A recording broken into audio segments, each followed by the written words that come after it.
So, according to online reports, Assassin's Creed Mirage is supposedly getting DLC in 2025. So far, this is a credible rumor. There's substantial information backing this claim, and I made an entire video explaining how this rumor came about and all of the evidence. It looks like we will indeed get DLC for Mirage. So with that said, today I want to focus on what that DLC might be. Could this new DLC for Assassin's Creed Mirage bridge the gap between Mirage and Valhalla's storylines? For example, we might finally get to see how Basim met Sigurd in Constantinople. Or, on the other side of the DLC spectrum, is this new DLC for AC Mirage just going to be extra gear packs, such as new robes, weapons, and new mounts for Basim? Well, we're going to go into all of that in as much detail as possible today, and speculate what we might see in this brand new Assassin's Creed Mirage DLC, if it is indeed true. With that said, if you're new to this channel and want to stay up to date with everything Assassin's Creed Mirage DLC, Assassin's Creed Shadows, and beyond, consider subscribing. So let's get all of the small speculation out of the way, and by that I mean small, boring DLC for Assassin's Creed Mirage, such as the gear packs, like new robes, like new mounts, like new dyes for existing robes. If this is the case, I could very much imagine they add new legacy costumes to the game. Think of Ezio's AC2 and Brotherhood robes, Arno's robes, the Alexios and Cassandra robes we saw in AC3 for example, the Syndicate outfits, I could go on. If it's this kind of DLC we'll see for Assassin's Creed Mirage in 2025, I wouldn't even be surprised, as a sort of promo for Assassin's Creed Shadows, which will obviously release this year, we get some sort of Naue robes for Basim, or maybe Ubisoft will even go as far as to add Yasuke's samurai armor for Basim. It seems far-fetched, but what we've got to remember is Ubisoft are doing everything they can right now to market their Assassin's Creed games. Assassin's Creed as a franchise is Ubisoft's biggest IP, and at this point in time, it's one of their most relied upon money makers. If you didn't know, Ubisoft of recent have had a little bit of trouble. On the business side of things, they've been losing investors, their games have not been selling as well, their stocks are very low, and I'm not saying this to discredit Ubisoft, I'm just saying it how it is. I'm sure they wouldn't even deny the facts. So of course, the reason they want to make new DLC for games like Mirage, and hopefully in the future games like Origins, Odyssey, and Valhalla, is because they want some more money to keep going. And you know what, I understand that as a business move. So again, the easy route would be making new armor packs and gear packs, but the question is a DLC like that big enough to really bring many players back to Mirage to want to play Mirage who haven't played it before? I'm not so sure. I can tell you for a fact, if a new gear pack comes out for Mirage, I couldn't care in the slightest. I've played the game, the robes and outfits in AC Mirage were cool enough, I'm not going to go back and play it again just because there's a new outfit or a new weapon or a new mount, but there's something I will indeed come back to Assassin's Creed Mirage for, and that's new story DLC. Now, I remember back when I was speculating about the story of Assassin's Creed Mirage before the game released, I speculated whether we would see Basim bump into and meet Sigurd.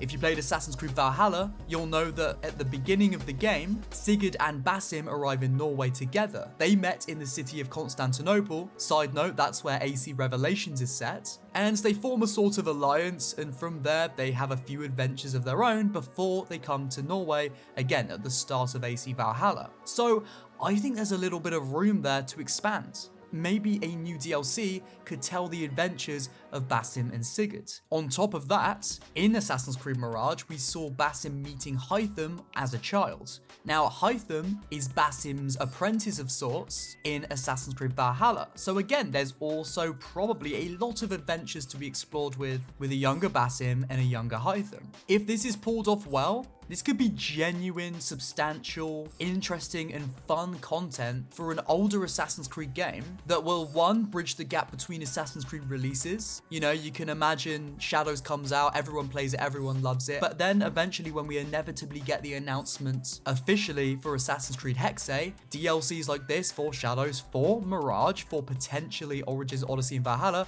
this could really bridge the gap and keep fans playing these games, which are perfect for Ubisoft as a company. The higher the player base for older Assassin's Creed games as well as newer ones, the better it looks for investors. And of course, the better it looks for investors, well, they're going to get more money back into their company. They're going to get back on their feet to be where they want to be. I think this is a perfect business move, and I'm really interested to see where it might go.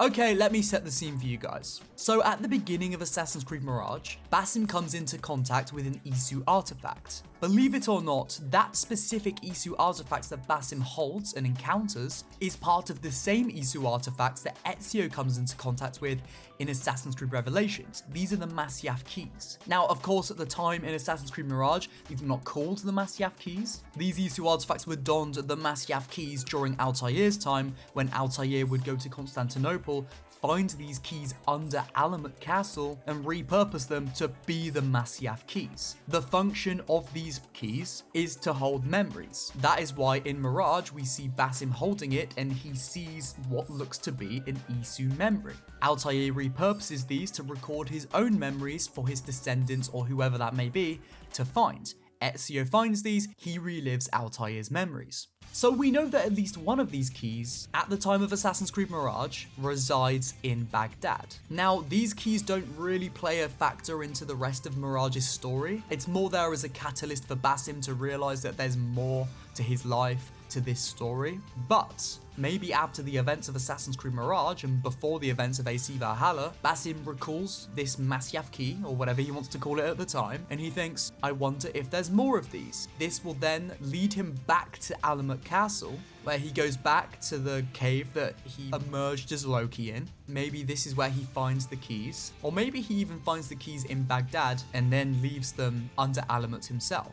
Regardless, the keys are now under Alamut. But what if to get the rest of the keys, Basim had to leave Baghdad and go to a place like Constantinople? Going back to what I said earlier, we know that Basim meets Sigurd in Constantinople, and they do spend a lot of time together there. At the beginning of Assassin's Creed Valhalla, there is a clear bond between Sigurd and Basim. Of course, Basim, being Loki, knows who Sigurd's true identity is. And it's debatable whether Sigurd knows anything at that point. Regardless, there is a bond between them. Could it just be a bond between them as their reincarnated selves, or maybe they actually genuinely built a bond together during their time in Constantinople looking for these Massaf keys? There's not a lot of lore surrounding these keys aside from what we know from the Altair lore that he got these keys from under Alamut. I'm going to play a quick clip from one of my much older videos now. In this clip, I read a segment from the official Assassin's Creed Revelations guidebook. This guidebook is, of course, a guide about the game, but it also contains a lot of lore that leads up to Revelation's story.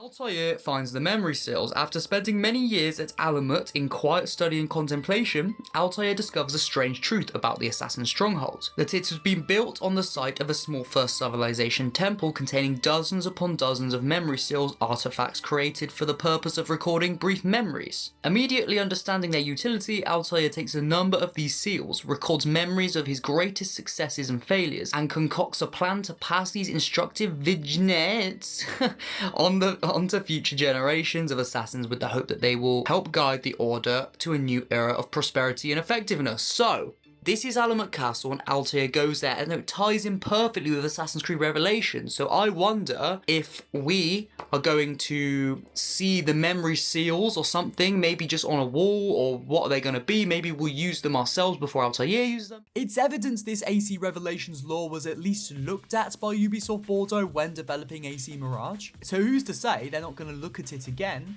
and expand on that lore, bridge that gap? Woo!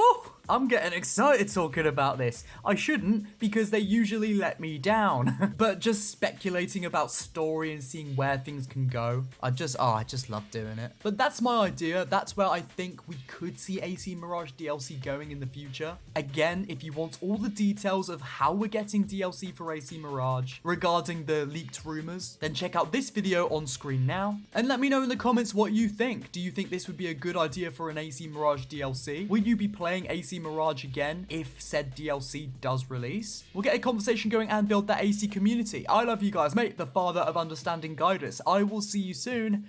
Goodbye.